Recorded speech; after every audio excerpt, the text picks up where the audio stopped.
BP, sugar, जोड़ों का दर्द, लीवर खराब, किडनी फेल, अस्थमा या ऐसी कोई भी गंभीर बीमारी या लंबे समय से आप दवाई खा रहे हो या डॉक्टर ने आपको ऑपरेशन के लिए बोला है, हम आपको सिखाएंगे बीमारी क्या होती है, क्यों होती है, ठीक कैसे हो सकती है और आयुर्वेद कैसे मदद कर सकता है इस बीमारियों से आपको छुटकारा दिलाने में, आपकी दवाइयों से छुटकारा दिलाने में, आपके ऑपरेशन से छुटकारा दिलाने में और आपकी गंभीर बीमारियों को रिवर्स करने में। आयुर्वेद के माध्यम से ही भारत का भला हो सकता है, आयुर्वेद के माध्यम से ही भारत की तरक्की हो सकती है, आयुर्वेद के माध्यम से ही भारत विश्व गुरु बन सकता है।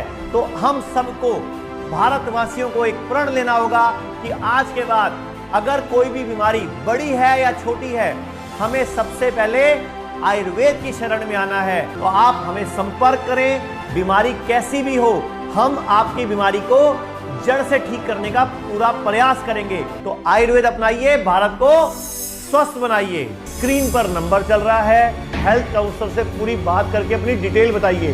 उसके बाद बीमारी की जड़ को ढूंढ के उसके ऊपर आयुर्वेद की जड़ी बूटियों से बनी विशेष दवाइयां हम आपके घर पर सीधी पहुंचाते हैं।